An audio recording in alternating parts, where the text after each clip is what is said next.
Welcome everybody to Justice Junction, and today we're going to be looking at the giant whistling Thomas. So ever since I saw this retail in some couple of stores, I've been wanting it so badly because I had a special place in my room where I wanted to put it, and now that I have it in hands, I can say that I really don't want it there anymore. It's smaller than I expected. It's not as huge as it looked like, but it's going to be expected, especially when you see stuff online and you really don't care or bother to measure it. But yeah, with that out of the way, let's look at the box details. So the box just shows the item, no protection layer, no nothing. It's just I can touch it, squeeze me, and you can hear a press whistle, a generic plastic whistle, which I think it's pretty cool. At the top, you have Thomas and Friends, available on YouTube Kids, which update on that, I think they gave up. They're still doing the Watch Out Thomas, but what happened to the sing-alongs, man? They were definitely not doing so well. That's why they canceled the entire production. New for 2026, and here is our friend Thomas, the Mattel logo, another Thomas logo over there, and your annoying Thomas render, which it's in every promo. As a matter of fact, I think it's back here, right? Nope, never mind. At the back, you have obviously the instructions telling you that you can just squish the dome, which it wasn't obvious if it wasn't obvious with the Try Me. And at the back, it's indicated that you can open up Thomas's cat roof to store toys in there. And obviously the name in different languages, the Thomas, the character bio description, and yeah, that's about it. So with that being said, let's go ahead and open this toy.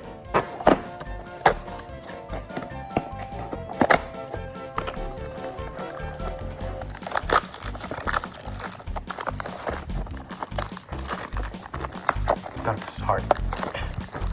Should be easy, right? That's it, right? Nope, there's one more in here apparently. Come on.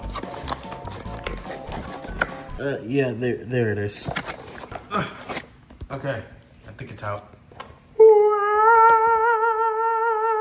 Ladies and gentlemen, here is giant whistling Thomas, and first I want to say it feels really good to touch. The plastic it does feel like it's gonna last you a little bit, but yeah, I think it's good and nice to handle around and throw around.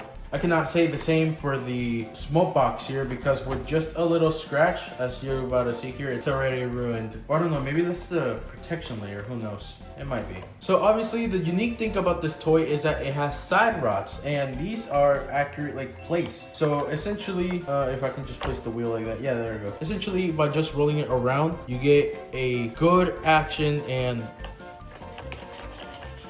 the side rods just move pretty good. Like, they look accurate. This is pretty cool. I cannot say the same for some other sides of the toy. Like, as you can see here, the side rods do get jammed. So, for example, this could happen and either they don't fix or, I don't know.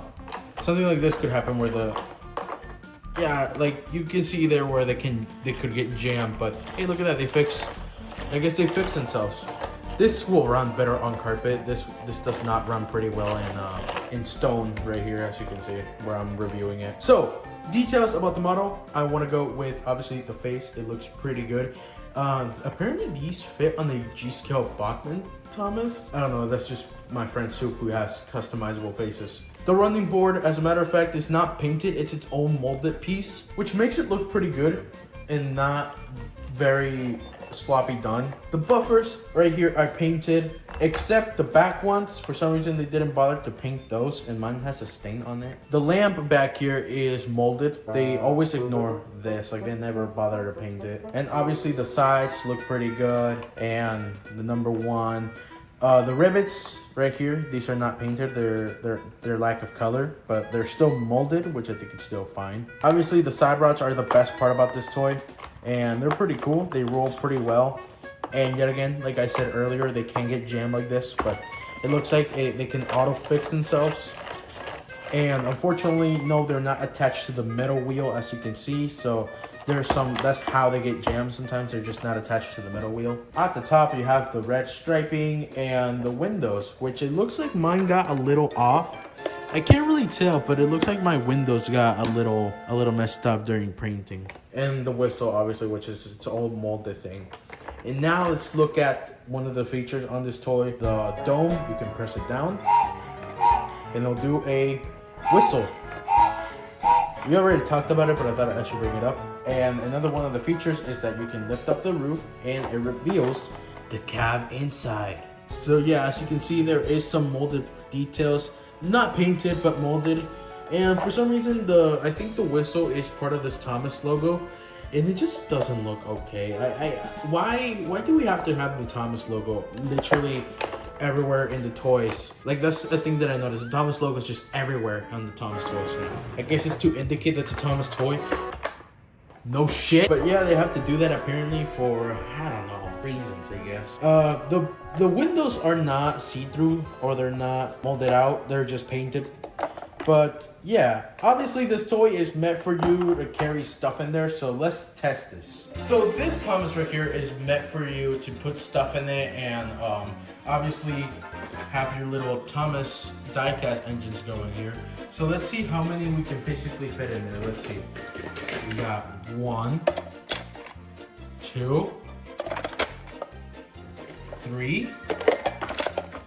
All right, we got 3 in there. Let's try to fit 4, 5. Alright, Percy fell over there. That's okay. 6. Okay, we got 6 die-casts in there. I think we can fit 1 more or 2 here. Let's see. 7. Yeah, we can fit Harold in there pretty good. And let's see. 8. With another plastic Thomas here.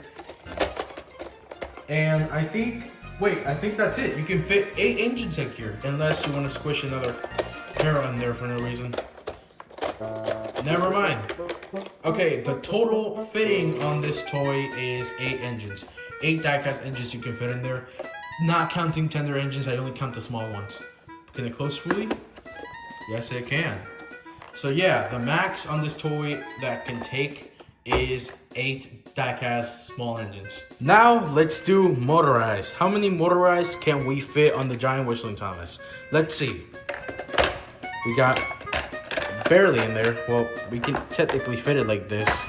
We got 1. No, we're not counting that one. That one has a mod.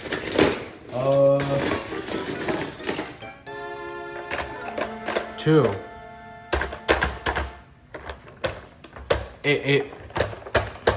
Well, just 1, basically, if you want to do it like that. But let's see, what if I do it like this? Like this, let's see. We got 1 and 2. And I think that's, yeah, that's the max. You can only fit 2 motorized in the giant whistling Thomas. I'm not even gonna attempt tender engines because they're just too long, and there's like no way to fit a tender engine in there. Yeah, there really is no way. So tender engines do not belong in the giant whistling Thomas.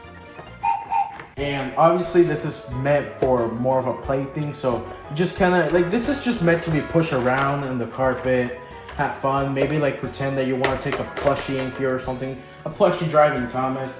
I'm just saying that for the little ones because that's most likely what this is for them. But yeah, I mean, if I were younger and I had this toy, I would definitely use the compartment as like a cab for, I don't know, a plushie or Toy Story. I was a big fan of Toy Story, so I would try to fit Woody in there. And yeah, that's pretty much all I had to say about this toy. Actually, one more question that I have for it.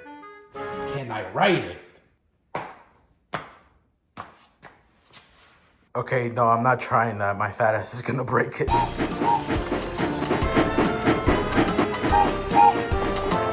Chugga chugga woo woo!